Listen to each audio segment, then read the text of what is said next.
La creación de la identidad latinoamericana.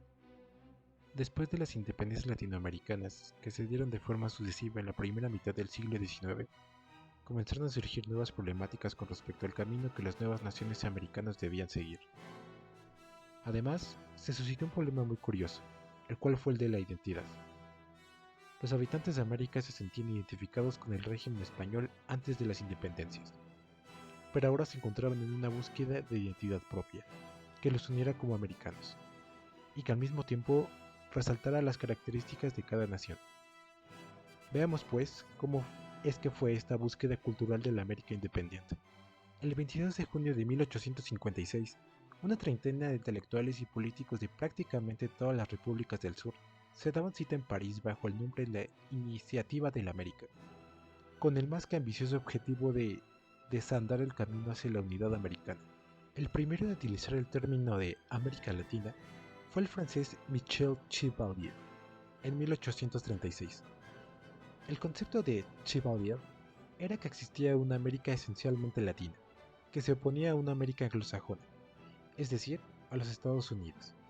Y es que, a finales del periodo colonial, muy pocos escritores hablaban sobre una nación latina.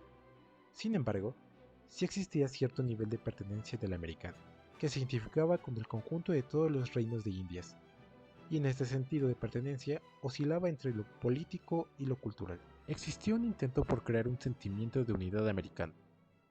Relacionado con el sentimiento de pertenencia fue Simón Bolívar, o también conocido como el Libertador de América, quien tuvo un sueño utópico en donde las naciones americanas se unieran bajo un mismo régimen.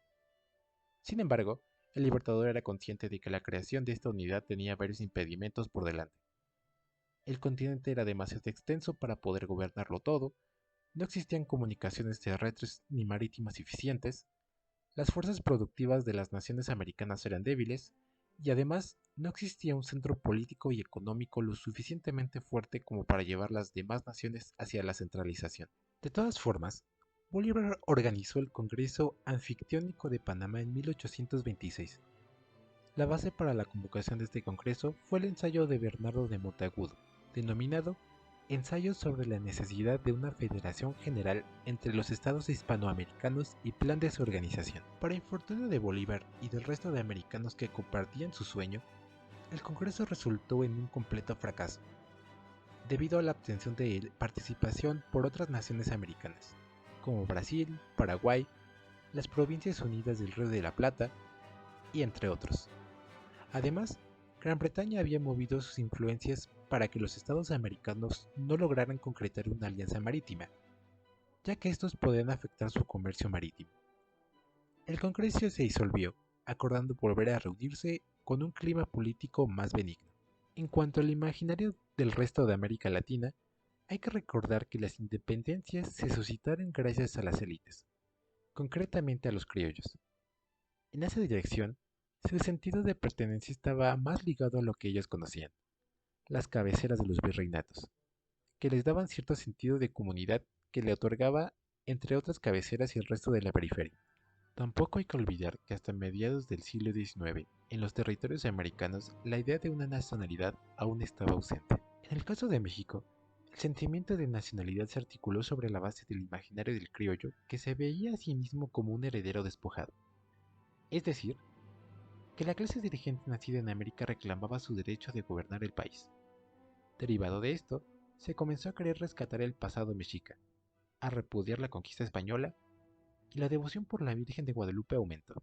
Sin embargo, una vez que la independencia se suscitó, los dirigentes de los diferentes estados independientes comenzaron a realizar discursos que fueron definiendo los primeros esbozos de la identidad nacional. Estos discursos buscaban unidad entre los otros estados americanos, pero al mismo tiempo también buscaban diferencias entre ellos. De esta forma, surgió la historia como disciplina científica y fue utilizada como auxiliar de las narrativas nacionales. De esta manera, la historia ayudó a los discursos latinoamericanos para dotarlos de temporalidad y de una finalidad trascendente.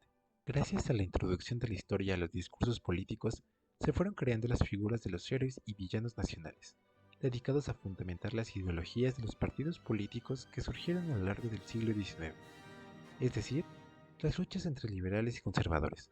De cualquier forma, El verdadero eje central de la conformación de los imaginarios colectivos fue posible gracias a la escolarización masiva, implementada hasta finales del siglo XIX. Los elementos que permitieron esto fue la cimentación del Estado, que ahora tenía la capacidad suficiente para imponer su discurso legitimador, y, por otro lado, gracias a la intelectualidad, que elaboraron de forma eficaz un discurso sobre la nación. Y hablando de la intelectualidad latinoamericana tuvo un papel central en la formación de la identidad. Con el avance estadounidense en boga, se creó un pensamiento que distinguía a nosotros, es decir, los latinoamericanos, de ellos, los americanos sajones. Los conceptos como autonomía, soberanía, son reforzados ante el avance estadounidense, mientras que los conceptos como patriotismo, nacionalismo y la nación son estudiados a partir de la dependencia económica suscitada. Por ejemplo, existieron escritores como José Enrique Rodó, que en 1900 escribió su texto Ariel, en donde América Latina resultaba ser esencialmente espiritual, en contraposición de los Estados Unidos, es decir, el Calibán, que resulta ser pragmática y sin nada bueno dentro de ella. De esta forma, se creó un discurso y un sentimiento de pertenencia americana, basado en las similitudes y diferencias que distinguían a cada estado.